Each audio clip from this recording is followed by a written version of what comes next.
I gave people all the stuff they really needed. Social Security checks, utility bills, TV guide. I want a TV guidance counselor. TV guidance counselor. Staying up to watch all night, and everything's gonna be alright with my TV guidance counselor. Hey everybody, welcome to TV Guidance Counselor. I, as always, am Ken Reed, your TV Guidance Counselor, and this is the show where each and every week we use a back issue of TV Guide magazine from my personal collection as an inspiration for our conversation. Did you hear my knuckle just crack there? My God, am I getting old. Oh, really feeling it. It is very cold, though, as well, here in the Northeast, so that might be it as well. Anyway, I have a great guest this week who is a writer for television, but also has a novel out called The End of Things. It's Sandra Chwialkowska. Really love talking to her. This is incredibly fun. The novel's great. Highly recommend it. She also worked on, we talk about all the stuff she worked on here, but yeah, get the novel. It's very, very good. And it would make an excellent series or movie. But love talking to her. You can go to her website. It's sandra-c.com. So you don't have to worry about spelling her last name, although you can find it in the show notes here. But yeah, want to thank her for sitting down and talking to me. As I said, I'm a huge fan of her writing and the novel. The stuff she worked on for TV is great as well. We talk about all that and TV here. So this is a very fun conversation. I think you'll enjoy it quite a bit. So please sit back, relax, and enjoy this week's episode of TV Guidance Counselor with my guest, Sandra Chwialkowska. TV is my friend, and it has been always there for me in time of need. Sandra, how are you? I'm doing great. Nice to be here. Nice to meet you. You as well. We were just discussing your journey from Canada to, you went to college in the U.S. and then back to Canada to work on TV, and now you're in sunny Los Angeles. That's right. Yeah, so I know it as TV Times, not the TV Guide, but yeah. Same content. What part of Canada did you grow up in? I'm originally from Calgary, but I grew up in Ottawa. And then after college, when I moved back to Canada, I lived in Toronto for about 10 years, where I started my TV writing career. Okay, because I oddly have had quite a few Canadian guests on. Although I'm a comedian, so there's a lot of comics who've sort of migrated south. A lot of comics. And I think the biggest population of Canadians outside of Canada is in Los Angeles. Yeah, that makes sense. Yeah, it's like 3 million or something. I noticed that about us Bostonians also. There's a ton of Bostonians in LA for some reason, to the point where in Santa Monica, there's like a Chinatown equivalent for people from Boston. There's like a little really? Boston. Yeah, it's where they caught Whitey Bulger. No surprise. But oh wow. It's literally like you're in Santa Monica and then for one block it looks like Southie. It's really weird. That's so funny. It's very strange. But it's usually people in like the Vancouver, like West Coast, because that tends to be like the sort of Hollywood of Canada, and Toronto's more like New York, I guess, would be sort of equivalent. Yeah, more of like a relaxed New York vibe, but most of the writers' rooms in Canada are in Toronto, so. That makes sense. I know King of Kensington's like mostly what I know about Toronto. That's about it. Yeah, that's a really good setup for what it's all about. Yeah, and I love Twitch City. Twitch City was like one of my favorite ever Canadian shows that was also very Toronto-centric. But yeah, I've only been to Canada once. I went to Montreal last year for the first time in my life. Oh, wow. Well, it's a good choice for a place to visit. Yeah, I was doing an upstate New York gig, and rather than drive home the next day for 6 hours, I was like, I will spend the night in Montreal, and it was very nice.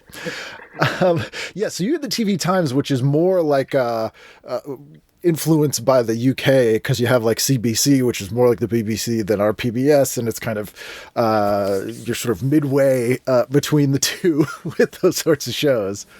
Yeah, growing up, I never knew, like, is this an American show or a Canadian show? And it was only years later when I moved out here and I'd ask friends, I was like, oh, did you grow up watching that? And they're like, no, what is that? And I was like, oh, that must have been a Canadian show. What's Mr. Dress Up? Yeah, exactly. You can tell, like, the budget is, like, a lot lower.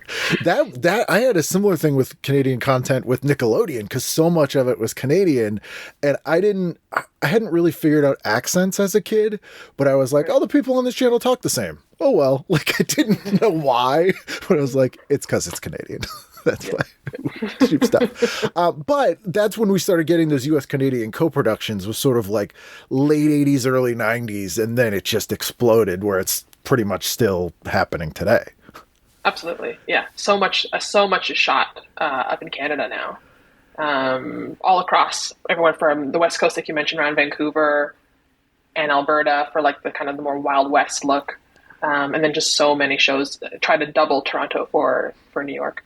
Because previous to that, I'm a big horror movie guy, so it was like the Canadian tax shelter, David Cronenberg, like 70s, 80s exploitation movies. I know all about that, but then I'm like, big difference in the 20 years between those two things. That's true. And of course, SCTV, my all-time favorite sketch show. No, I mean the comedy history and just like the legends coming out of the comedy scene are, incredible. Still now. Oh yeah, I think a lot of people don't know. Some people are even Canadian. Like I think people don't know. Like Lorne Michaels was like a staple on-camera Canadian comedian. Even now, people are like, "Oh, Schitt's Creek, what a great American Netflix show," and I was like, "Oh no, no, not at all."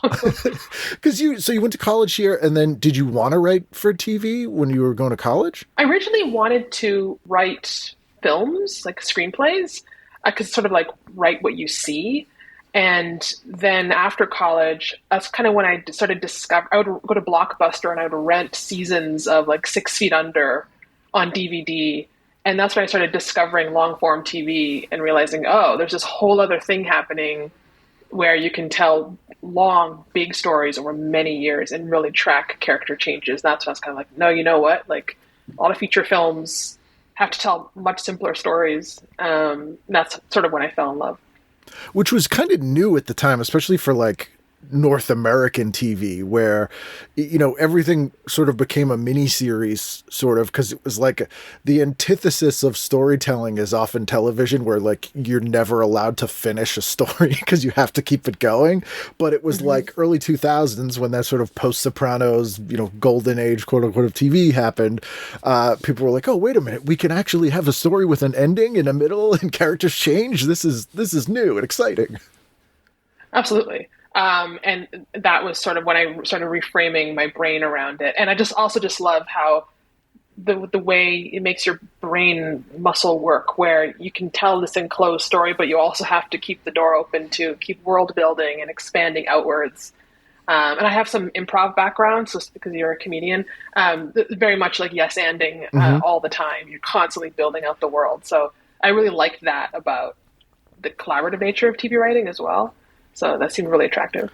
And planting seeds for stuff that'll pay off later, or maybe not. Yeah. And maybe you'll plant it and not know how it will pay off later, but it's still there, which is always kind of exciting. Yeah, we got to answer that. We got to pay that off. Right. I forced myself to have to write this later. Or there's so many shows that I know people either ended up showrunning or wrote for, where the previous showrunner had planted all these seeds and they're like, I have no idea what they were going to do with this. And then it'll turn out nothing. They had no plan. No plan. Oh, no plan. No. And I've been on season 1s of shows, but I've also been on like season 5, final season. And it's like, we literally have our assistant put together a spreadsheet of every dangling thread that hasn't been resolved or paid off. And it'd be like, we have to solve 300 things in like 10 episodes. We can do it. I know we can do it. Yeah. So you picked an issue here from March 19th to the 25th, 1993, I believe. Four. Yes, four. And this is Oscar nights on the cover. So we have Whoopi Goldberg and, of course. Although I don't know why Barbara Walters is on. Oh, she had the pre-Oscar special. So I presume you picked this because of the Oscars as a movie fan? Partly.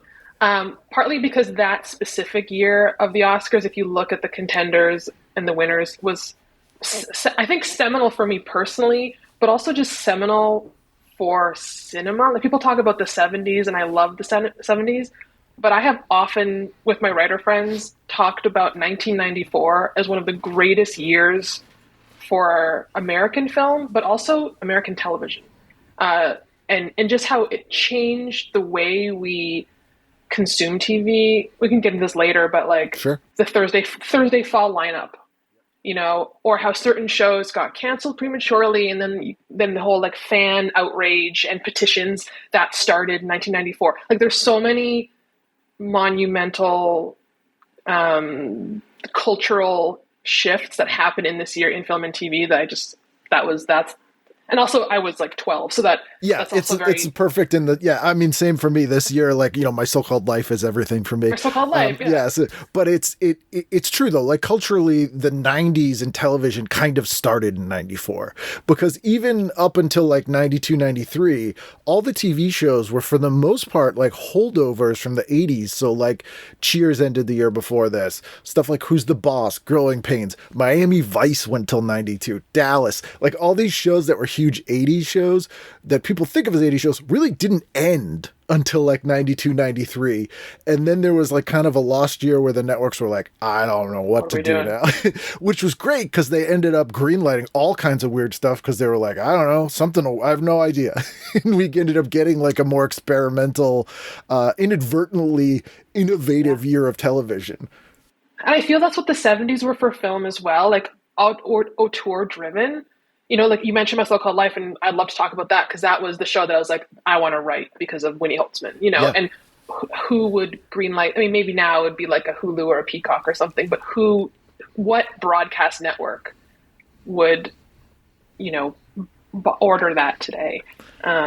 So no, for sure. It was, and it's funny how decades seem to end halfway through. Like you see that with fashion trends, right? It's sort of like, I feel 1994 was the beginning of the 90s, and I still, to this day, I think the 90s were like the best decade. Yeah. Oh yeah, like the 80s, I'm like, the 80s didn't start till like 1984 either. Like it was still beige age 70s, kind of brown rainbow, rattan, up until that time. So yeah, and speaking of the 90s, on the inside front cover here, there's a 2-page ad, not just for Virginia Slim cigarettes, for Virginia Slim Cigarettes clothing line. Yeah, for the Virginia Slims woman. And this woman's dressed like Prince and Sam Kinison. Yeah. It's like, I want to dress like Prince and Sam Kinison, also a little bit of a pirate, and have this really unflattering look that Virginia Slims for some reason gave me. That's a 90s gal right there. Oh, yeah. I don't know if in Canada the magazines had as many cigarette ads, but TV Guide infamously, I've heard of Virginia Slims, which is unusual, but for the most part, I look at these things and there's at least 20 cigarette ads, and they're like, I almost never see the same one twice. That stood out to me. It was the cigarette ads and the weight loss for women ads. Oh, yes. So, like, you would not... Today, it's all about body positivity, right? And I was really struck by, wow, we really force-fed that in my most formative year. Yeah. Oh, totally. And weirdly, this sounds like a joke, but it's true. If we went back 20 years earlier to 70s issues, those ads are the same. Literally the cigarette ads. Smoke to lose weight. Yes, 100%. They're like, do you want to stay trim? These cigarettes are the most slimmest for you. And it's ridiculous. Absolutely ridiculous. There's also the Ask TV Guide section, which sometimes has some interesting sort of barometer temperature of kind of what's going on at that time. And there's a question about like dyslexic show creators, which is actually kind of interesting because Stephen J. Cannell apparently has dyslexia, and different actors and how they learn stuff. But the thing that stuck out to me is Sequest DSV's Darwin the Dolphin. And I realized there was like a weird blip of pop culture where we all, in like 10 different movies and TV shows I can think of, we had like intelligent talking dolphins. Yep. I don't know why. Did you ever see the documentary The Cove? Yes. And that to me was kind of incredible, how there's that one man who trained all these dolphins and then sort of lived to regret it. But yeah, I remember there was a whole phase of that. Just talking animals, just animals playing a central role in a sitcom, or like even made up animals like Alf. Yes. Playing a central role. Well, that was my sort of cultural studies theory about things like Alf is like the 50s and the 80s are sort of intrinsically connected, at least in America culturally. And the sort of suppression nature of the culture at that time led to those kinds of shows where like we have a magical being we can't let anyone know about that lives in our house. And I'm like, you could swap Alf for like Evie from Out of This World, or My Favorite Martian or whatever, with like your gay son or something. Like, oh, that's interesting. We have this like sort of dark family secret. Yeah, but we love them and they're unique and they're great, but no one can know about this. Right. It's like really weird. weird parallel that those 2 decades gave us those kinds of shows, which is strange. We get a jacked Regis Philbin in here, which surprised me. That was a little disturbing for me. I like that they don't say how old he is, but he's probably like 40. Oh no, he's 60. Okay. All right. His head and his body don't match. No. He is in excellent shape. I am very surprised by this. Yes. And then Tim Allen, not the biggest fan, but the What I Watch, no surprises here. So usually these surprise me, like almost every time I'm surprised. And he's like, I watched This Old House and car racing. Yeah, I was like, and it's funny, I'm not the biggest fan either, but I have to say that my childhood, a lot of it was spent watching sitcoms with my dad. And in fact, when the TV Times would arrive with the paper, I would sit there with a highlighter and he and I would go through it together and I would highlight what we would watch that night. And sadly, he passed away this year. And so when I was going through the guide, it was very nostalgic for me. Oh, I'm so sorry. And that's also really nice. Anyway. Yeah, but we watched Home Improvement together is the point. It's funny. So many people that I know who are writers have a similar experience where we ended up watching shows with our parents, but we were watching them react to stuff and then trying to sort of reverse engineer, like, why are they laughing? What was funny about that? Funny? And every single one, and you sort of inadvertently learn like storytelling and structure by like just trying to figure out why your parents are reacting. That's so true. It's so true. And just the mystery of not understanding things and then wanting to understand and not being old enough yet, for sure. Right. It's a big part of the sort of mystique of it. Like they're laughing and I don't understand why. Something is funny here. I will figure this out. Then we got Capri Ultralights, which I've never heard of either. Then we get into the Oscar stuff and some of the movies here in 94 that were, let's see, what do we got? It's a big year. Well, first of all, can we just talk that you hit the Barbara Walters interview, right? Yes. Yeah. I read that whole interview and my God, it's so in-depth and nuanced and probing. And I was like, in a TV guide, really? The writing's amazing. The writing's amazing. And you don't get this kind of sort of in-depth, fully colored, like textured kind of interview reporting anymore. I don't know. That also made me very nostalgic. Yeah, it's funny how people are always surprised by how good the TV guide writing generally is. And it's not, because now when we have like, I'm making air quotes, like entertainment journalism, it's usually either, this is the worst thing in the world, this sucks, or like, they didn't even watch it but think it's the greatest thing ever because they still want to get screeners or something. Whereas the great thing about TV Guide was, because they were the #1 print run magazine in the world, they were like, we're gonna write whatever we want. What are you gonna do? We're TV Guide. Like, are you gonna not give us access? No. And like, we can actually write like things that are interesting and critical and like well thought out. And this is a great interview where they really like, it's not gotcha kind of questions, but they're like insightful and like they make her have to think and listen. And it's funny because they say, oh, well, no one reads long reads anymore. No one has, the attention span for it. And I'd probably fall victim to that. And yet I had to read this whole, like, I couldn't stop reading this one. It was really engrossing. So, and it's impressed. Because it's unusual. It's, and you realize how huge of a, I guess, celebrity I would say that she was, but I can't think of anyone else who's like an equivalent where like, I mean, she's interviewing a couple times a year on primetime specials, like the biggest people. Yep. Yeah. I missed that.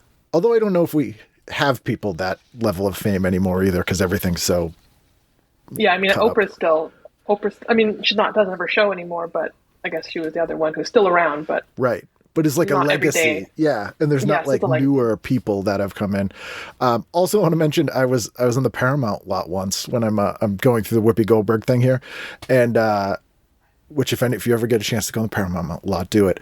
But they have within the lot, like a little museum of wardrobe, and this exact outfit from Ghost that Whoopi Goldberg is wearing is in there. And I remember seeing it as it should be. I was like, oh, that's the outfit from Ghost. Yeah. It's right there. Yeah. Apparently that character wasn't in the original screenplay. They added that in later just for like levity, which I found fascinating. Because that, kind of like, if you tried to pitch that film today, the tone is it's one of those films like Moonstruck. Like how do you pitch the tone of Ghost? It's like a It's not a comedy. murder Yeah. mystery, but it's a love story, but it is a comedy. You know, it's like this bizarre, perfect movie. That's sort of my lost genre of film. That's one of my favorites, is like the comedic heist crime mystery movie where there's like actual stakes and danger.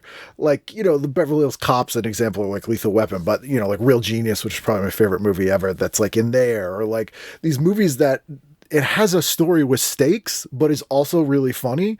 And I'm like, I can't think of any movies that do this anymore.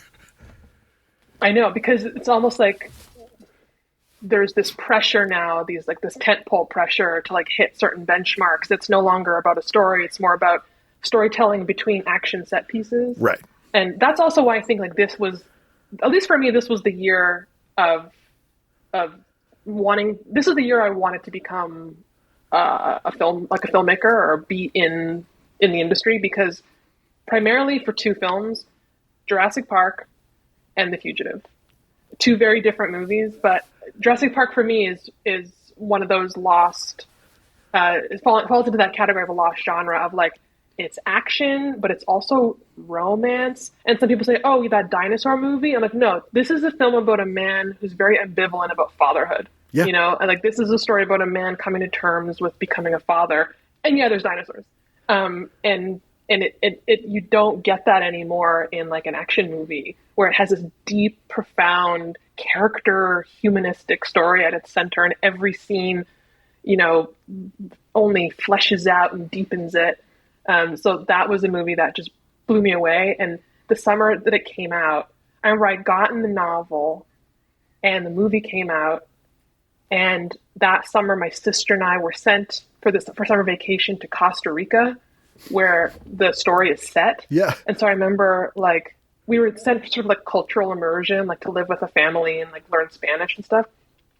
And I remember like reading the book on the porch of the house in this village, and the humidity, and just being so scared that any moment like a raptor was going to come out of the bushes. And the only, yeah, exactly. And the only place that had air conditioning in the whole village was the movie theater. So I must have watched that movie just like a million times. And so it was that and The Fugitive, just for thriller storytelling. And again, such a character piece. Yeah. Such an incredible character piece. So those two, I remember coming home after school and watching The Fugitive on VHS over and over, just breaking down structure, like a total nerdy thing to do. But those two movies. Fascinating, because like The Fugitive, the TV series, is one of the there's like 3 or 4, I guess I'd call them like linchpin TV series that they'll use as a framing device for anything. So The Fugitive is a huge one. So like, hey, I'm pitching the comic book The Incredible Hulk. Okay, it's The Fugitive. Like, you know, there's so many shows like that. Starman, you know, like mostly sci-fi weird shows, but that like this guy's being chased. There's so many shows that's the linchpin of the plot of the show, and it never gets resolved, which is kind of why it's great for an ongoing show. Which, is a nerdy teenager, when I saw the movie, I'm like, well, we have to do the opposite here, because we have to have a conclusion to this. That's right. So it was really interesting to see, and the comedic moments in that movie hit so hard. Again, it's so, Tommy Lee Jones is hilarious. And that's another one where this year was an anniversary, I think, like, was it 30th anniversary or something like that of the film. And I went to a special screening where they brought the director, and I was reading a lot around it coming to the screening, and that movie was written like on set, like it was rewritten so many times, like on the floor of production. And it's just amazing to me when films that turn out that good and that funny and that just efficient and succinct and perfect, it could have so easily gone another way, and yet they just captured lightning in a bottle with that one. Yeah, especially when, you know, it's like the opposite of an auteur, where you're like, that one person fought for everything. Because like almost when a movie, especially, or a TV show is good, it's despite everything, because there's so many things that could go wrong and so many people who could ruin or derail things. Exactly. Yeah, it's amazing. Then we get this "Don't Blame Violence on the Tube" article by William Buckley Jr.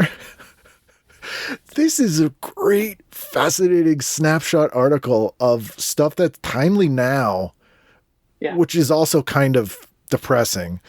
And it's just, this was such a weird read to me, whereas And it was 30 years ago. This predates Columbine, right? By 5 years. By 5 years. Yeah, that was 99. Yep. Yeah. And so like how prophetic also, you know, like seeing where the culture was going a little bit. Very weird. Do they have I'm trying to see if they have the Oscar nominees listed here. I did write some of the nice. Best Picture ones down. Yeah, go for it. Okay, so in addition to Jurassic Park, Spielberg was also up for Schindler's List. 2 movies in the same year that couldn't be more different. And also like so culturally relevant now, even today. And I read somewhere that scheduling Schindler's List had to happen in winter to shoot in Poland or something. So he had to leave post for Jurassic Park to go shoot Schindler's List. So we had like George Lucas sit in for post, like my best friend. It's a substitute teacher. Yeah, just amazing. Okay, so JP and Schindler's and The Fugitive. Also, The Piano, amazing. Oh yeah, champion. Philadelphia, one of Tom Hanks's back-to-back Best Actor wins. The Remains of the Day, Anthony Hopkins, come on. And then documentary, The War Room by D.A. Pennebaker, who was my college thesis advisor. Amazing documentary. Oh wow, yeah. That is what a weird mixture of stuff. But each film is like so, like could have won Best Picture. Oh yeah, it's like the pinnacle of their genre, and none of them are the same. Like it's apples and oranges for all of those movies. Side note: I had Dave Thomas on last year of SCTV fame, and there was a sketch where he played Spielberg. That was they did an SCTV sketch of like the director's cut of Close Encounters or Special Ed or something, and he got a phone call one day, and it was Spielberg. And he was like, "Oh, we were watching it." And he's like, "Here's some notes on how you could play me better." Wow. And he was like, really like thought it was funny. And then he later sent Dave like a letter, like detailing how to like critiquing his performance of him. Amazing. He's like, I still have it. Yeah, he's like, I still have it. I just couldn't believe it. It's like, it's the coolest thing. Yeah, and even like musically in '94, I mean, there was like a huge shift of stuff as well. There's also recipes in here, which is, I think, a craft advertising thing. Hollywood dishes. I've never heard of many of these people, so I don't know if, well, Elaine Miles I know from Northern Exposure, but Jerry Springer has a recipe in here. As he should. Jerry Springer's crab meat cocktail dip. It looks really gross. Oh, yes, boy. It does. So does the photo. Yeah, nothing really looks too delicious in there. And then there's an article on the VCR report. They review The Fugitive, which had just come out on video that week, as did Jurassic Park. This week. I totally got the VHS. For $79.99 or the full retail price. Or did you go previewed? No, I think it was like wherever we could find it. I think I got it was like Christmas gift or something. This is also, I forgot, the week before this is when John Candy died. So there's a little thing in here that's, you know, a funny man departs since John Candy. And this is also when John Hughes completely lost his mind and just forsook Hollywood because he literally said they killed John Candy and he was like, I'm not doing anything anymore. He's such the like J.D. Salinger, I feel like, of Hollywood, where he was just like, here's everything amazing, and now I will leave. Yes. He just mic dropped, walked out. And it'll be such a weird mixture of contradictions. Like I got to talk to Molly Ringwald about her showing her kids the movies, and she hadn't rewatched them since she did them, and she was rewatching them with her teenagers. There's some racism, casual racism. Oh yes, oh yeah. She was like, I forgot about that. But she was also like, it was so weird because, you know, this guy was like, oh, you're my muse, and he was so nice to me and whatever, and then just one day stopped talking to her completely, and then she just never heard from him again. Really? She's like, I have no idea. Like, I don't understand it. Like, it wasn't personal necessarily. It was just like, I'm just done with humanity. And a bunch of people I've heard that about, where he's just like, nope. He just would like disappear, and they're like, okay, like, what a weird guy. But that was one of the celebrity deaths that like really hit me hard. Like it was definitely Jim Henson in 90, and then Candy in 94. I was like, oh, as a kid, that's brutal. For me, it was Robin Williams. To me, he was like always in the pantheon. Like there was never a world without Robin Williams. And so this idea that he was no longer in the world, he just sort of held up the sky in so many ways for me as a kid. Yeah, that one still. I think about that all the time. And that was that almost 10 years ago now? Like that doesn't feel like that was that long ago either. Like that one, just like, man. Also, the Jon Stewart Show launched this week on MTV, which was his. That was on my list for what I would watch because I'm like, I don't know if I ever saw I think I might have been a little bit too young for the original, but it's good. It's good. So let's dive in. Let's Saturday night. What do you got? It was a tie between The Firm and MST3K. Okay. A bit random. That's a good tie, though. But I came to Mystery Science Theater a bit later. It's like I kind of got to it more in college and then went back and had to watch, obviously, all of it. So, yeah, that's a show that no one's ever been able to recapture the magic of that. Like, and when people try, it's just annoying. Mm-hmm. You're like, I don't know what the mixture you guys made. I guess because it's so Midwest and like nice, but also really cutting. Yes, it's very surprising. Yeah. Because like The Firm makes sense because like a lot of the shows you worked on are kind of like thriller, action-y. Thriller. Yeah. And that's also my novel it delves into a little bit to the thriller genre and, that kind of propulsive storytelling. I remember that feeling of like being 8 years old and taking my dad's copy of it, but not being able to get into it. And then like a year or two later, I went back to it and I was like, oh my God, I can't stop. And it's just interesting, like the child brain, like how you just hit this moment and all of a sudden these books that your parents have, you can suddenly understand them. You're like, this courtroom drama doesn't seem boring all of a sudden, but nothing's changed with it. I know, I'm riveted. The Pelican Brief, wow. Yeah, that's a pretty amazing night. There's also a weird made-for-TV movie with Susan Lucci in it called The Bride in Black. She's swept away by an artist. Right? Oh, yeah. TV movies. This is a ripped from the headlines, a murder mystery thing. And Susan Lucci was in like every third one. My former agent was involved in TV movie packaging, and it was all about like flying out to some tiny town somewhere to try to scoop up the life rights of someone with some crazy story. Like it was such a big market. I have a friend who writes the Lifetime movies now, which I don't know if you've dipped into Lifetime movies lately, but they're all just like crazy slasher movies. Oh, just like it's either that or like Christmas, or I guess maybe Hallmark. Yeah, Hallmark went full Christmas. So Lifetime is like all of our movies are basically 80s slasher movies, right? Which is insane. But like, with more women characters than you would get. And he said because I'm always interested when I have friends who write stuff for TV, like they usually give them a structure document to structure around the commercial breaks. Like the Sci-Fi Channel one, they watched the movie Dog Soldiers, reverse engineered the beats, and then would hand you almost like a Mad Lib script thing where they were like, you have to have a monster here for this break. Someone has to die here on this. Well, outside of that, whatever you want, but they have to do these things at these minutes. Because that was their highest rated movie they showed. So they're like, we're going to reverse engineer Dog Soldiers. So we're just going to copy it. Yeah, we'll just copy it. But he's done feature films and stuff. So he wrote this movie and they send him the script back. And they're like, the final act is just too expensive. There's too much going on. And he's like, but that's the final act. You need like the big crescendo. And they're like, no. If people watch an hour, they're going to watch the second hour. So you make the biggest moment happen right at the end of this first hour. And then we just do whatever for the last hour. We don't need to spend a lot of money.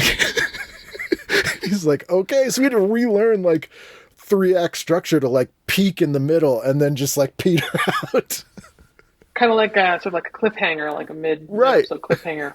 I was like, that's okay. You got to reteach yourself that. That's cool. Also, Canadian content, Time Tracks is on. I've never seen that. This was I think a purely Canadian show, but it was basically like a ripoff of the Van Damme movie Time Cop. Okay. And as a series, and it aired here in syndication. It was not great. And one of the worst trends of the 90s was made for TV sequels to classic films. And Showtime is showing The Birds 2. Of course. Why anyone did this, I don't know. I missed that. I didn't watch that. It's awful. It's as bad as you could imagine. They did a Splash 2 in the 90s, made for TV. Who played the mermaid? Amy Yasbeck. Okay. Who was good. I was just good with, but it was like, why have we done this? They did a Jerk 2. Really? Yes. With Mark. That seems like hard to replicate. Of course. It was terrible. Mark Blankenship played the Steve Martin role. I'm like, this is a very specific person that stars in this film, but okay, if that's what you want to do. Okay. And then another thing that's excellent here is Duckman premiered that night, which I don't know if you've ever seen. I've not seen that. So this was outside the purview, so I'm cheating a little bit, but it's such a unique, weird thing. USA Network was really trying to do original programming, and so they did a version of Weird Science, and this showed Duckman. They got this underground cartoonist to do this really bizarre, like alternative comedy animated show about a man who's a duck who's a private detective, and it's got Jason Alexander as Duckman. Tim Curry's in it. Dweezil Zappa's in it. There's all Frank Zappa music in it. It's just weird. See, that's where I might have a cultural gap, because the way TV works in Canada is, aside from the Canadian content, the Canadian networks would just buy individual shows, not full lineups. And so I remember like moving out here and people would reference certain shows. I'm like, what is that? And then I would discover entire networks that would never made it north. And so I was just like, oh wow, there's this gap in my cultural awareness of certain shows. But that's kind of fun. It's like an alternate reality you didn't know about. They're like, it's all this stuff I can discover all this. That's true. That's true. That's everything on Saturday. Yeah, I think in the 9 o'clock hour, I was big into Dr. Quinn. Love that Dr. Big Quinn. show. Can't not. Canceled, even though it was the number one program in its time slot. So then why? The demographic didn't buy things. Oh. Which it was one of the... Yeah, it was one of the first casualties of the 90s. They were able to drill down demographics more. And whoever decided that the number one most profitable demographic was tween girls. Oh, wow. But that was me. Yeah. I was watching Dr. Quinn. Well, you were an anomaly there, because they were like, these are old people. They don't buy new products. They don't try new things. So we got all these people watching it, but they're no good to us as advertisers. That tracks that I would watch the show for all the old ladies watching. Have you ever seen, Jane Seymour wrote a sketch for Funny or Die a few years ago that she stars in called Dr. Quinn Heroin Woman, because her idea was, because she only had like cocaine, heroin, and booze to basically treat all these people at this time, everyone in that time would be like become addicted, and she was like their dealer. It's really funny. Like that's... I have to look for that. Oh, it's very good. It's very good. Sunday, what are we doing? Sunday, we're doing Rain Man, Can't Not. I would check out the Jon Stewart Show, because I think I discovered him during the Daily Show, so I'd go back and watch the original. And I didn't know George Carlin had a sitcom. Oh yeah. Yes, so I have to go and watch that. This is me retroactively going back to watch it.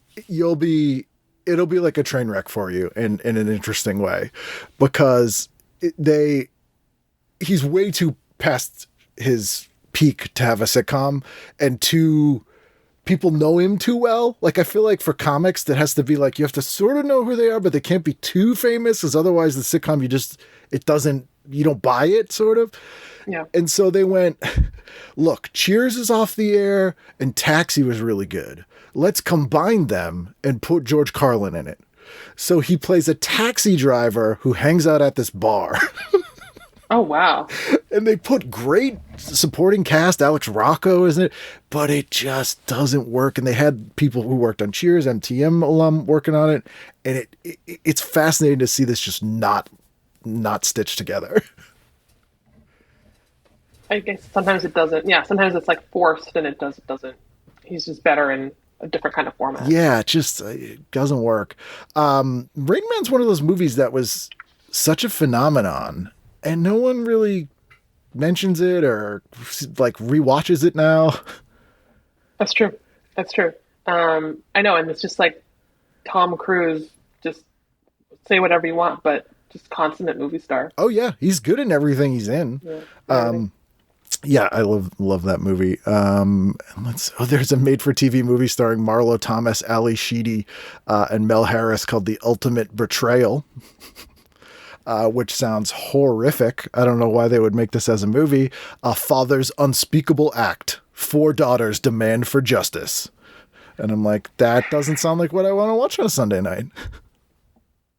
I've heard that was a big one though, but I didn't see this. Yeah, I didn't see that one. That sounds like a bum out if I got to go to school the next day. Yeah, a little bummer. I will admit, I am a sucker for the first 3 Steven Seagal movies. And Hard to Kill is on at 9:00, which is the most bonkers, dumb, great action movie. It's the television premiere. I 100% would have watched it. As a writer, you'll appreciate his character names in those first few movies. Okay. In that movie, he plays a cop named Mason Storm. Oh, yes. Like, what? And he's in a coma for 10 years, and then he comes out of the coma and is like instantly fine and goes after, the people who tried to kill him or whatever. But the original script was called 7 Year Storm. Because his name is Mason Storm and he's in a coma for 7 years. Oh, they should have done that with John Wick, because John Wick tells me nothing about him at all. He needs a much more dynamic name like Mason Storm. Mason Storm. Monday, what are you doing? What's the one? Is it Kurt Russell? Snake Plissken. Yes, yeah, yep. An Escape from New York and Escape from L.A. This is a great name for a guy. Snake Pliskin. But that movie, at least, I feel like has its tongue in his cheek a little bit and is a little bit more aware. Like when I see Seagal, I'm like, he thinks he's a great actor and this is a serious movie. Right, that's true. Yeah, there is no like sort of self-awareness. His only movie he directed is like an environmental Native American story called On Deadly Ground. And wow, it's something to behold. Oh boy, yeah. Say no more. Monday night, what are you doing? Monday night. Well, I was a big fan of Sisters. I love Sisters. Love Sisters. Love that Swoozie Kurtz. And though if I were to go back now, I would want to watch the Cronkite Report because I never got to see it as a kid.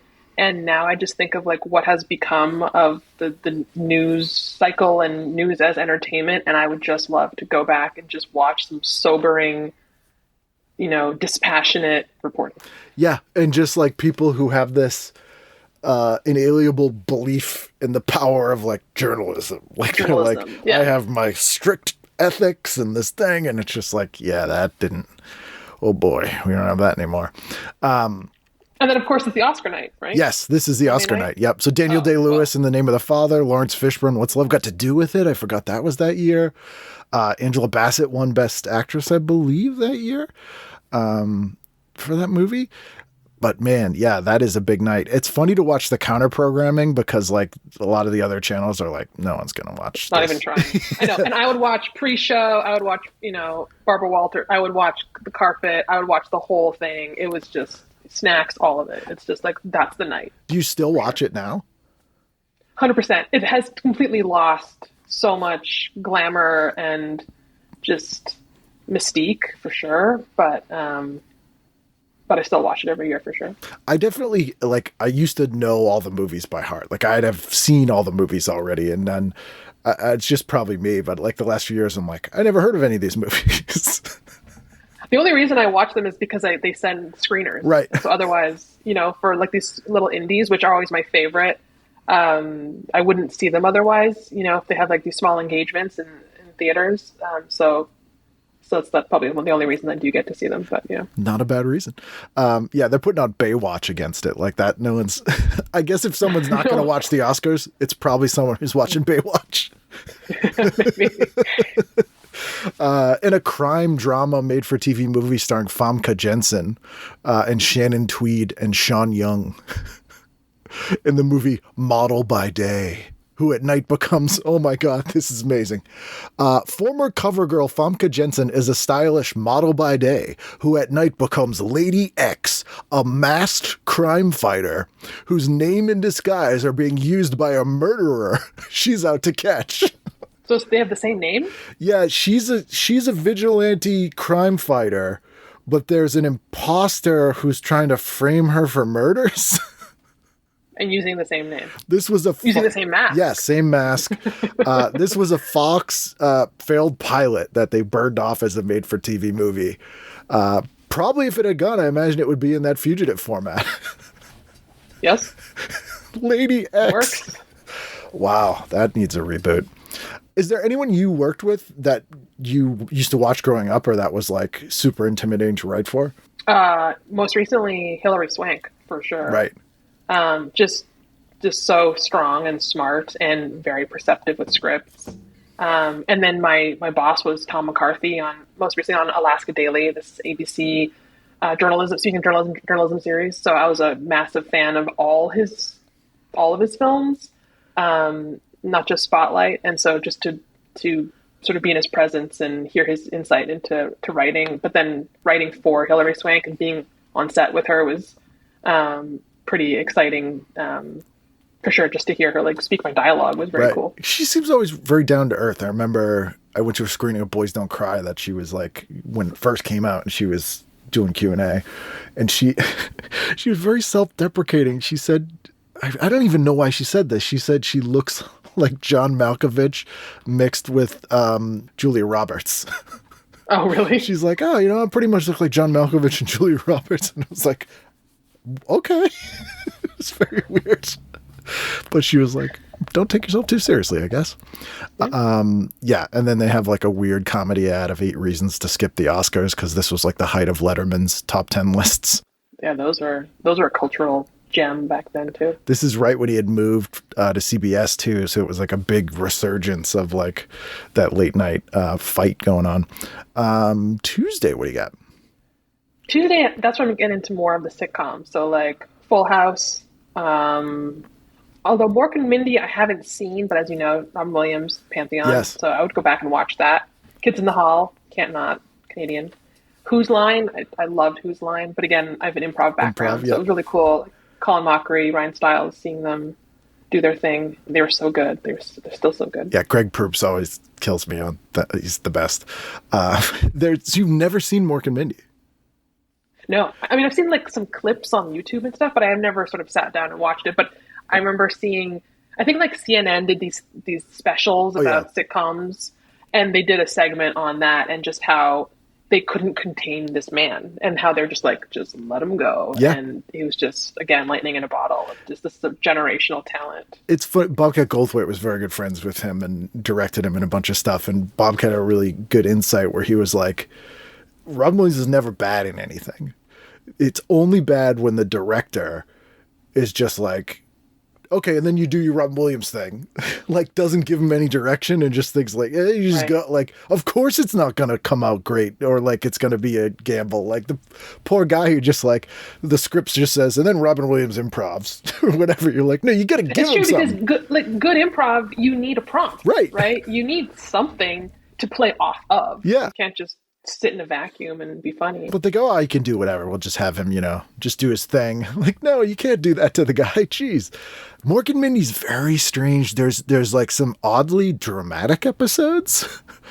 Like there's a Halloween episode where for their plot conceit, like people from Orc can channel spirits of the dead. Only happened in this one episode, but so Mork must have been sweeps. Yeah, it had to be. Mork has a conversation with Mindy as her dead father, like having like the conversation that they never got to have, and it's like in this sitcom in the middle of it, and it's not funny, and it's not and it's just weird, and he's great doing it, but it is weird. I'm like, what were you doing with this? It's very strange to the tone thing that you were talking about earlier. Yeah. Pitch that there. Maybe. Very strange. Yeah. And I always loved Rescue 911, which I don't know if that made it up to Canada, but man, that was a weird show. If it did, I was not aware. So a producer figured out that 911 calls are public domain because they're paid for with tax dollars. So what they would do is take these calls and then play that real call and then have actors reenact it. And William Shatner. Like the event that what they were calling about? Yeah. Okay. And it is not intentionally funny, but is absolutely hilarious. Because Shatner's so serious about it, and the calls are really weird, and it's just bizarre. Like it is. And it was on for a long time. People really liked it. I do miss the randomness of the 90s. You'd get that on a primetime show. That's your Tuesday? What about Wednesday? Wednesday, it's not a lot here, but like Home Improvement. Watched a lot of that, as I said, with my dad. In the Line of Fire of Clint Eastwood. Totally watched that. Solid choice. And Malkovich, he's the assassin. Yep, he's the baddie. Yeah, I remember that movie freaked me out because he has like a gun he made out of like wood parts that he like puts together under the table. Remember that? So he could like get it through. Yeah, that was terrifying. Are there any shows like Mork and Mindy that you were like cultural touchstones here that you didn't see that you have gone back and like? I missed a lot of Norman Lear. I think I was just a little bit too young. And that's one where you talk about having sort of heavier conversations. That's an entire over of where he would have like really hard hitting debates about various cultural issues of the day, which like I don't think anyone else was able to do to that effect, and just balance the levity with sort of social import and relevance and really going there. So that's sort of another area of like, if I was a little bit older, I think I'd be able to access that more. Yeah, it is weird to put yourself in the mindset of seeing it for the first time, and even just the way it's presented with the on video multicam is like can be like a barrier if you're not used to it. Yeah, for sure. Is there any Canadian show that you feel like people here aren't aware of that really is just like a gem that everyone should know? Oh, and this is where I'm like, there's the obvious ones, but then there's somewhere I'm like, was that Canadian? Like obviously everyone knows Degrassi. In terms of coming of age, everyone knows Degrassi. Yeah. There was this low budget tween show called Ready or Not. Okay. Which I don't know. It must be Canadian. It sounds familiar, but I don't. Yeah, and that one was one that I grew up on. Just really interesting, sort of two female friends, but different backgrounds and a bit of a classist show. It explored class issues, which was really interesting. I think people know about Slings and Arrows here. That's one that has some sort of cultural awareness. And there was this kid show. Tell me if this was American. It was called Harriet's Magic Hats. No. Okay. Or Today's Special. Oh, Today's Special was huge here. Yeah. Was that American? No, that's Canadian. But that's Canadian. It was one of the first things Nickelodeon bought.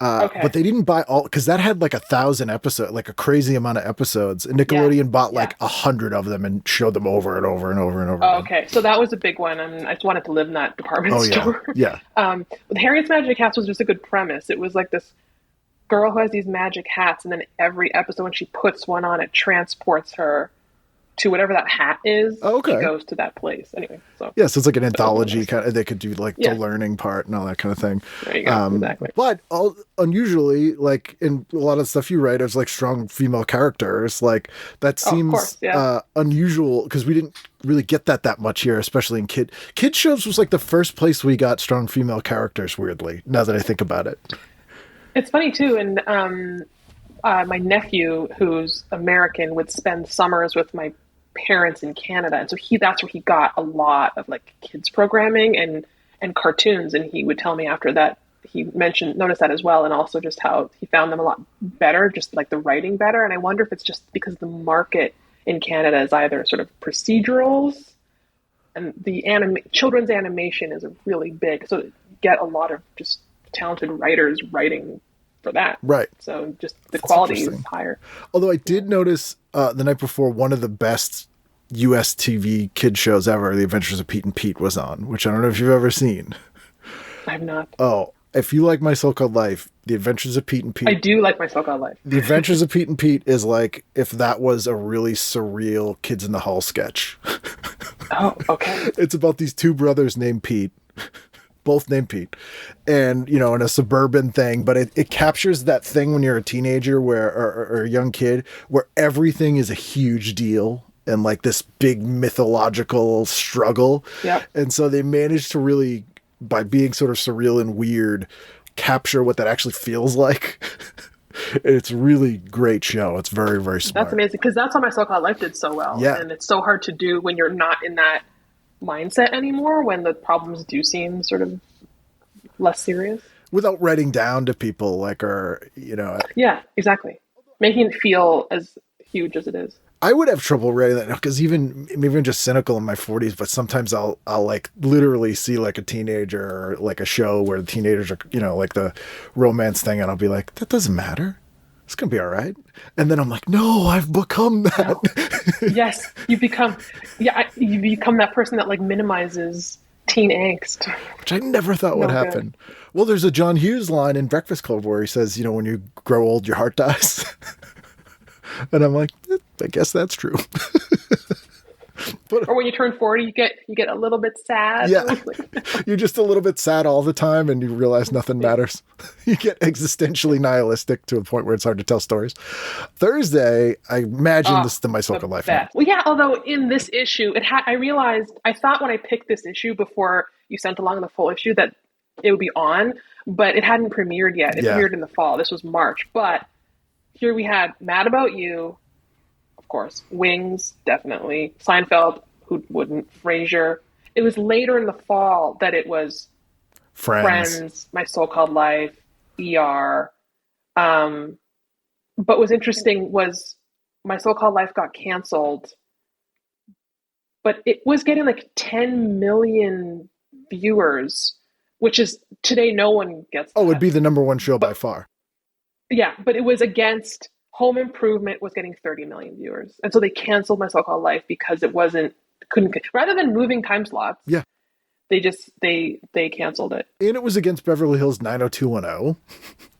Right. On Fox. And there you go. There's that dichotomy, right? Of like super sexualized teen versus like hyper real, grounded, what the experience really is.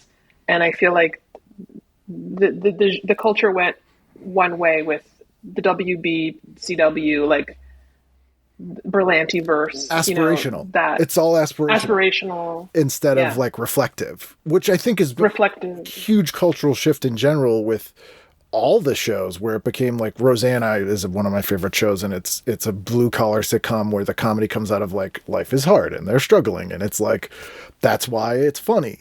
But that was one of the last ones where then all of a sudden it just became about like even Friends, like they're fine. Like there might be an episode here or two where they're like, I don't have any money, but you're like, yeah you're fine. Like, look at your apartment. Yeah. No, and also just the riskiness in writing. I remember watching the pilot of My So-Called Life, and that was kind of, now when I come to TV, I've already read like 5 think pieces about the show before it premieres. Yeah. I've read the reviews. Like I have an awareness of the show, but when you're like 12, you're just stumbling upon things, right? And so I remember stumbling upon this pilot, and I remember that this scene, Angela is like in her English class, and they're reading the Diary of Anne Frank. And they're saying, you know, this girl was stuck in this attic. You know, how do you think she must have felt, or how do you feel about it? And they cut to Claire Danes, and she goes, lucky. Yeah. And the teacher's like, what? Like the outrage. And she's like, I was trapped. If I would feel lucky, or I feel lucky if I was trapped in an attic with a boy I had a crush on. You know, and I was just like, I remember getting goosebumps. Like the idea that that's the insight is so the mind of a teenage girl, and yet it's such a shocking, outrageous thing to say about the Diary of Anne Frank. Yeah. I remember such a vivid sense memory of that scene, being like, wow, I became aware of writing for the first time. I was like, I'm not just in the episode, someone wrote that. And I remember that was such a turning point of like the power of writing, and then I just started looking into like I would start noticing the bylines of who wrote episodes. So that was the moment. That was the show, and that was the moment in that scene of like, someone wrote this. Because that could go cool. in a good way or a bad way. Like the bad way is like, oh, this feels like written. It's not here. But that's like the good way where you're like, oh, this isn't just like someone created it. Did you ever read the novel of season 2? No. There's a book called My So-Called Life Goes On. And it's based on the Bible for series 2 of My So-Called Life. Did Winnie Holtzman write like a novel? She does the intro. Someone else wrote the novel itself, but it's based on her show Bible plan notes for the second season. Okay. It's an interesting read, but everyone I know who I've recommended it to or who's read it is like, I would have hated season 2. Okay, so like maybe it was for the best. Well, like Rayanne gets with Jordan Catalano and the parents get divorced, and it's like, it's all stuff that makes sense. You're like, okay, but I'm like, I kind of didn't want that to happen, but it's really fascinating to read. I need to find this. I need to find this now and read this. If you can't find a copy, let me know. I think I probably have a PDF somewhere. And Southern California, next time you find yourself in South Pasadena, Brian Krakow's house, Angela Chase's house, right there, across the street from each other. With the tree that Brian would sit in? Yep, where there's that shot of them in silhouette in the pilot across that's right, backlit. Right in South Pasadena, there's right there. Oh, and I need to go. I went there and I was like, I got like, surprisingly like goosebumpy. Emotional? Yeah. It's right there. It's weird. So that was, it sounds like it was formative for you as well. Absolutely. Yeah. That was the first show that felt like where I grew up. Because I think it was set outside of Pittsburgh or something, but like, it could have just as well been, Boston suburb. And like as a teen boy, you had no issue following like a teen girl as a protagonist? Not at all. Because it was, maybe I was atypical, but like that sort of, all the feels and angst and all that were 100% accurate. And it was interesting to see what she was thinking. Because it was sort of like an access to the mind of the girls you were going to school with. Right, because that's like that's like one of the most perplexing things at that age. So that was because I used to like read. I used to read like Sassy and all this because I was kind of like, what's going on here? That was the smart one. That was like the smart subversive. Yes, yeah. That was the good one. But even like Buffalo Tom is a Boston band, and so they would play all the time here, and like all the bands from the show were like the bands that were popular here. It was just weird. It was like I was exactly 14. I was the same age as her. I was so it really was an odd mixture of like, this is exactly now, which you never get. No, you never get that. That's amazing. And yeah. Did you relate more to Brian or to Jordan Catalano? Definitely not Jordan. I was like, this kid's a dick. But he was kind of supposed to be like I was like, I know kids like this kind of oblivious jerk, who, because he's really dumb, people think he's insightful. Like they're just like projecting like poeticness on him, but he's just kind of an idiot. And I got Krakow because he's annoying and he's kind of like sometimes short fused and pissy and whatever, but you're like, I get it though. Like, I don't dislike him. Here's how clueless I was. I thought Jordan Catalano had like really like dry eye allergies. He was always putting in Spectrum. I would have been the same way. He really should go to a doctor. Yeah, what's going on with that? Why is he? Yeah, no, I was very similar with that stuff. I did not pick up on that at all. I did pick up on Ricky being gay, surprisingly. Yeah. Before they just came out and said it, but which was shocking. That was very shocking at the time. Yeah. And not having it be. I can't think of another show that did that, especially for a teenager. Well, like when was Freaks and Geeks in relation? 2000. So it was 6 years later. So it was still a ways off. Yeah. And I loved Freaks and Geeks when it came out, but even that was almost too comedic to capture My So-Called Life thing, you know? Yeah, and how he had to like move in with his teacher. Yeah, but his teacher didn't want to cross that line, but wanted to help him. And it's like everyone in that show had this just deep well of motivation and like character, just like, oh, so good. So good. So good. Did you ever see Strangers with Candy, the weird Comedy Central show that Amy Sedaris did? I think I saw a bit of it. I didn't watch the whole thing. I remember her. Super offensive and funny, but like just crazy sort of parody of after school special teenage stuff. But Amy told me when they first were getting that show with Comedy Central was like, who do you want to run this show? Because, you know, you and Colbert, you guys never run a show before. And she was like, Winnie Holzman, because she really liked My So-Called Life. So they sent her the script for the first episode, and she was like, don't ever talk to me again. She was like, I would get out of here with this. Wow. Because it's just, yeah. It's, but I love that they sent it to her. You had asked earlier, was there anyone that you were kind of in awe of writing? The other person that I was sort of really nervous around, also similarly on Alaska Daily, was Jeff Perry, who played Mr. Katimsky. Yeah.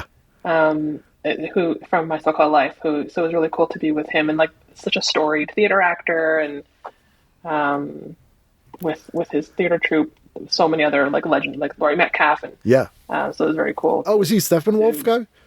Yeah. Yeah, well, I was like, you guys all have to do a movie together. Yeah. Like something. Oh, yeah, Malkovich was in that as well. And yeah. That's right. Yeah. You should do like a Vanyan, what's that movie? Vanyan 54th Street or oh yeah. Just to think that would be amazing. I love Laury Metcalf's amazing.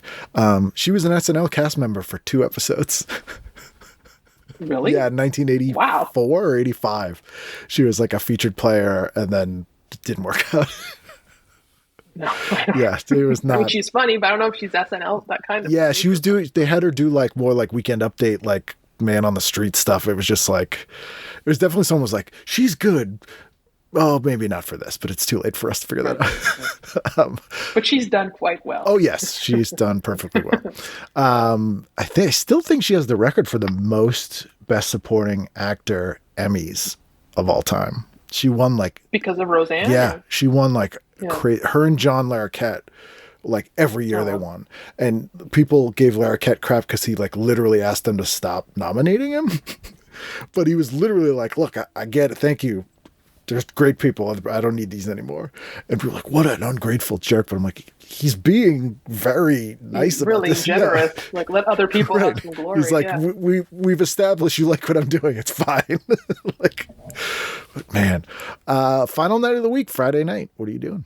Okay, this is problematic, but it's true. Lethal Weapon 3.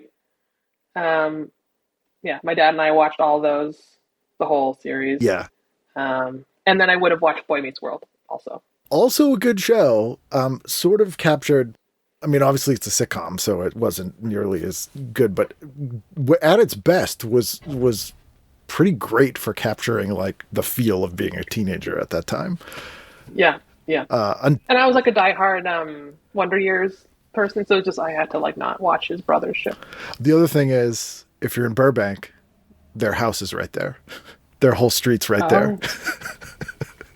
And it looks exactly the same. And it's like right outside of a studio or something. No, it's like a couple blocks away, but it's funny whenever I'm out in LA and I go to those things, you realize how they had like 3 angles they could shoot from without you seeing a bunch of palm trees and a bunch of stuff. So they have all these like locked off shots. Yeah. It's like the only way we could show that this is not somewhere like on the East Coast. Because like John Hancock High School, which is in everything, like every single thing uses this high school, all the Hughes movies. I think it's in Silver Lake.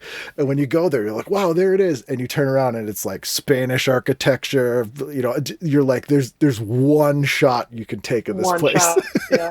That's the only thing. Funny. It's true. Like when I first moved out to Toronto, I worked sort of as an assistant to the creators of the Anne of Green Gables TV miniseries, the Megan Follows one. And I always assumed that the Green Gables, like the iconic house, was somewhere in the Maritimes, somewhere on the east coast of Canada, on like Prince Edward Island or something. But it's actually in like the suburbs of Toronto, right. And like you can drive up there and it's like very suburban. And then there's just this one sort of house that is the house. It's so weird. On this corner lot. Yeah, it's very weird. I mean, that's like where the My So-Called Life houses are in Pasadena. Around the corner is Pee-wee's house from Pee-wee's Big Adventure, is Andy's house from Pretty in Pink, and the house is from the movie Halloween. Like, all in this one neighborhood. All in a row. And It's just like, they look like regular houses if they weren't imbued with these things from the movies. Is so weird. one of the best worst shows is on that night premiering. Thunder in Paradise, starring Did not see that. Hulk Hogan and Chris Lemon and Carol Alt, and they're ex-Navy commandos with a speedboat who solve crimes. So it's like sort of Baywatch. I could see the reboot. Well, there was a recent high, what is it called? High Surf. Oh yeah, that's right. A sort of a surfing rescue show that just premiered this year. Did you watch this one? I watched this at the time, but even at the time I was like, this is terrible but entertaining. Like, it's really, because it was always like, because did you work on Hardy Boys? Was it Hardy Boys you worked on? I did. I worked on the Hardy Boys for Hulu, which was a Canadian show, but it was airing on Hulu. It was like almost that joke of Hardy Boys all the time where people were like, well, there's always diamond smugglers in a cave. Like the old books, it's like everything. And it was like that. It was like these two ex-Navy SEALs with a speedboat and a supermodel. There's some guys smuggling gold bars. And it was like every week. It was like, what is this? How is this a show? And poor Chris Lemon really he carried a lot of the weight of that show in his shoulders. It was on for like 3 or 4 seasons somehow. I don't get it. That's another tone that's hard to emulate now. Although, did you see the remake of Roadhouse? No. Was it good? With Jake Gyllenhaal. I was surprised. I was like, this is entertaining and hilarious. And it kind of has that, it captures that tone. I liked the Fall Guy movie with Ryan Gosling. I don't know if you saw that. That I have not seen. That I missed that. I had some issues with it where there's like the romantic subplot is like 30. Was that Emily Blunt? Yes. It's like 30 minutes of the movie that's like unnecessary. It's like a 3-hour movie, and they would intercut action scenes with like these like romantic comedy, kind of trying to do like a His Girl Friday, but it like just ends up undermining both things. So I did that thing that I do when I watch a movie where I'm like re-editing it in my head. I'm like, all right, I can do that. It would work. No, I honestly think one of the hardest genres that people don't give enough credit for to execute really well is action romance. It's really hard to hit all those beats and then make a believable love story on top of it. Like Speed is one of the, rare greats, but Romancing the Stone, but like lately it's really hard to capture that. Well, like writing a lead heroic character who seems heroic but also you feel like could be in peril is really hard. And I feel like most people err on the side of like superhuman, like, which ends up coming out silly, and you end up going like Snake Pliskin or like Bruce Campbell or something, where you kind of make them bumbling, or they're just like nothing's going to touch them, and then you're like, well, there's no danger in this movie. Yeah, but like Die Hard did it, right? Yeah, absolutely. Just trying to get his wife back. Yeah, people did it. There's got to be people who aren't Shane Black who can make movies with a character like that. I don't know. And then there's the Heart to Heart reunion movie is on the NBC Friday Night Mystery. This is Stephanie Powers and Robert Wagner, 15 years after the last Heart to Heart episode, and Heart to Heart Crimes of the Heart. And Richard Belzer is guest starring in this one. Weren't they going to reboot that show? I heard that. Yeah. I don't know what's going on. It was when they first were rebooting Magnum, and that did well. And they were like, okay, what else can we do? And that was like the first one, which I guess could work, but the premise is really weird. They're just super rich people who are bored. Like, that's it. Like, I don't care if they solve mysteries. Like, at least Jessica Fletcher, I'm like, oh, she's an author. We're watching her do her work or whatever. But like, just super rich people who are bored is hard. When I boil it down to its core, I'm like, why do I care? Not a lot there. Yeah. Have you watched Elsbeth at all? I watched the pilot. Yeah. No, I'm a big fan of the Kings because I love The Good Wife so much. They're so good. Oh my God. The Good Fight is, they're the absolute best. And Evil was so good. So good. I feel like, what's the other one that was on for a season and then canceled, that was set in DC politics? Oh yeah, about, with the brain worms. A zombie worm. Yeah. I know, and I just thought like that's weirdly depression Yes, now. way because too of much. Brain worms Yeah. in politics. Yeah, it's like way too on the nose, which is ridiculous that's super on the nose. It's like literal. It's like someone had a brain worm. Yeah. Although one of the best hours of television I've ever seen is the Good Fight episode previously on. I don't know if you saw that episode. It was because they would write the Good Fight like a week or two before they'd shoot it, and then it would air because they would be like very current with events. Right. And so the second half of, I think, the third season was supposed to start right when COVID hit, and they didn't do it. So a year later, they did an episode called Previously On, and it was set up like a Previously On, here's all the clips of what happened. Right. But it was all the stuff that we didn't see and didn't happen because that season never happened. But it was played in this episode like it did happen. Oh, wow. Okay. And it's amazing. It's so good. It's just like it's an hour of TV that I'm like, I feel like I watched a whole season of a TV show and didn't get, anything cut out. And it's just crazy how well they did it. I need to go back and watch that. That episode's really good. And just and that's really interesting. Like The Good Fight and The Good Wife are really interesting to me as a procedural writer. Like my background's in procedural writing. And for many years, I feel like the ingredients for a procedural pitch was like some kind of gimmick. Like, she's a medium and she can see the future, or like she dreams stuff. And I feel like The Good Wife was like, so that was one way of pitching a show, and this was woman at a crossroads. Yeah.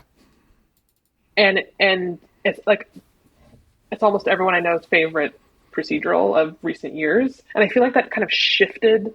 It's so rare where a show can actually like shift a genre, where now more and more it's like interesting character at a crossroads as opposed to gimmick. Yeah. And like create a team around a gimmick. Because it was, I find that really they used to call the 70s versions of those the defective detective. So it was like, this guy's an alcoholic and a detective, or whatever it was. And it does, the gimmick wears out quick. It's like, the character stuff on that show. And then the thing of, like, you can watch The Good Fight without ever seeing The Good Wife, but if you have watched The Good Wife, it's like extra rewarding for all the callbacks, and it's just, oh my god, yeah, oh my god, yeah. And just more Christine Branson. Oh yeah, I mean, I could watch her in anything.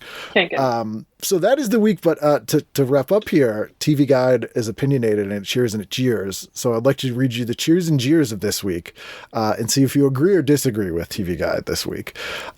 This is always fun because it's not signed. It's an anonymous thing in TV Guide, so they get super bitchy and like really weird things that kind of stick in their craw. So it's always fun to see. It's a split week. We get 2 cheers, 2 jeers. We start with a cheer to PBS's Nova, celebrating its 25th season of bringing enlightenment in the airwaves with In Search of Human Origins. And then it's the whole thing about David McCallum and the Lucci. I'm neutral on that. It's Nova. It's educational. I guess I agree. Jeers to Martin Lawrence and Bono for unbecoming conduct on live television. Perhaps it should have come to no surprise that Lawrence, whose new stand-up comedy special, You So Crazy, was rated NC-17, would push the envelope as the host of NBC's Saturday Night Live. For his opening monologue, Lawrence launched into a truly offensive diatribe too tasteless to describe in a family magazine. Similarly inappropriate was the 4-letter expletive uttered by Irish rocker Bono during his acceptance speech for the best alternative music album on CBS's Grammy telecast. There is a message to the young people of America, he said. We shall continue to abuse our position and bleep the mainstream. Grow up, Martin, you two Bono.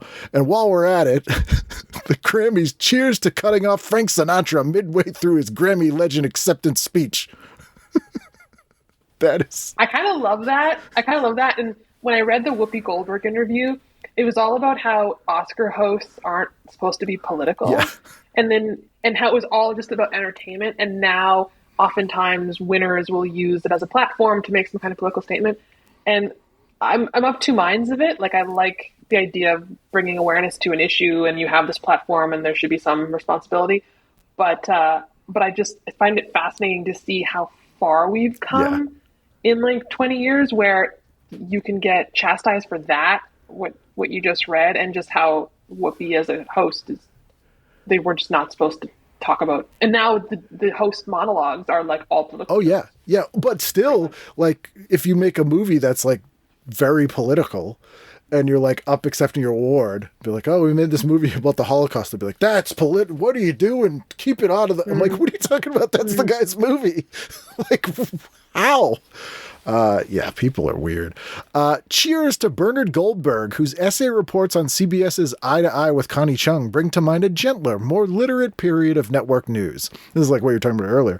Unlike so many of today's celebrity-obsessed news hounds, Goldberg passes up fluff for substance, reminding us of Charles Kuralt with a harder news bent. Goldberg's take on such topics as welfare, free speech, civility, and illegitimacy are always well-written, thought-provoking, and on the money. Even with a sensational story like the Long Island commuter train massacre, I don't remember that, Goldberg's voice remained dignified, humane, and responding to the cliche that the victims were in the wrong place at the wrong time, he said, why were they in the wrong place? Innocent people are never in the wrong place at the wrong time. It's the angry, bitter, often insane killers who are in the wrong place too much of the time. Good to have Bernie in the right place some of the time. I mean, I'm all about long-form investigative journalism, so Yeah. I will give it cheers. Fair enough. And finally, jeers to Montel Williams for continuing to hit the bottom of the trash talk barrel in a show last month on married men who cheat on their wives with other men. Standard tacky stuff, right? But in this case, the wives have been set up on stage without knowing their husbands were cheating or that they were bisexual. Surprise, surprise, Williams covered himself by offering quote-unquote counseling for the wives, but it was a transparent ploy for a viciously unkind premise. That's brutal. That's brutal. That's like a lawsuit. Did you ever see that documentary about the Jenny Jones show thing on that? No. Oh, it was an HBO America Undercover, I think. And they were doing a show on like secret crushes. And it was a straight guy and his neighbor, it was another guy, had a crush on him. And he ended up murdering the guy. And so it was like, oh, my neighbor has he's gay and he has a crush on you. And the guy's like, and he literally the next day, like, killed the guy. That's kind of like the premise of American Beauty. Yeah, actually, that is kind of the premise of American Beauty. Yeah, now that you say that. Yeah, this was like 93 or something. And the show got sued and it was this big court case. And there was like a lot of talk of like, are they responsible for this? And they're like, hey, we can't control it.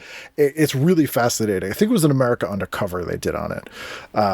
But it was like, I think it was before this too. So you would think that the Montel Williams show would have like maybe been like, hey, maybe we shouldn't do this topic so someone doesn't murder somebody. Yeah, you think. Yeah, and this feels like the precursor for sort of like the trashy reality wave that came next. You know, just like I remember early Oprah, I think she felt the pressure to like do that kind of more salacious content, and then she kind of stepped away, and then it was more about sort of aspirational, life affirming stuff. But then the whole Jerry Springer and like that whole next wave of talk show stuff. Which it went extreme in both directions. It was like, this both is quality yeah. and this is just absolute garbage. No one's trying to do it but in like the middle. very high rated garbage. Yeah. Like just the ratings. When I hear procedural, I almost think of the negative term of it being like Jerry Springer to me. It was like procedural because I was like, you're hitting all the beats here. Yeah, that became a format. Yeah, it's the exact format. Do you have an all-time favorite procedural? Like that's like the best ever? Ooh. It's a great question. I mean, I love original ER. I thought that was just like a brilliant format because I was never interested in the case.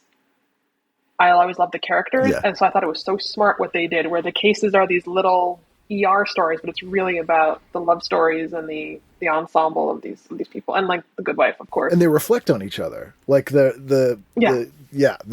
ER is a show that I absolutely loved, and I put it in the category of fantastic show, really well done. Never want to see it again because it was so depressing. It gets quite bleak. Yeah.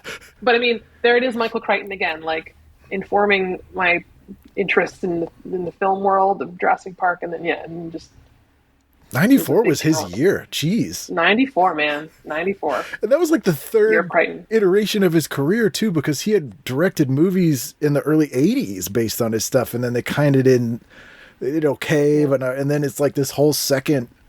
That's nuts. That's so bizarre. incredible. Oh, man.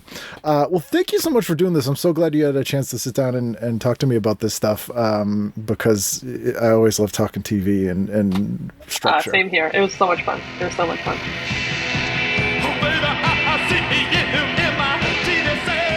That's Sandra. I know I slaughtered her last name. She told me how to pronounce it, and I totally don't remember if I forgot. I tried. I'm so sorry. But she's great. Love talking to her. Buy her book. Go to sandra-c.com. You can get all of her info there, where to get the book, all the stuff she's worked on, her writing. Really cool. And you can go to tvguidancecounselor.com if you want to see some extra photos or any of that kind of stuff that I share from the show, or patreon.com/tvguidancecounselor. And if you have $5 or more a month, you could have gotten a PDF of this issue of TV Guide that Sandra and I discussed this very week and could have followed along, made your own choices, done whatever you wanted with it. But if you don't have $5 a month, that's fine too. I just appreciate you listening, and I'll appreciate you listening next week as we have a brand new edition of TV Guidance Counselor. When you turn 40, you get a little bit sad, and I was like, no.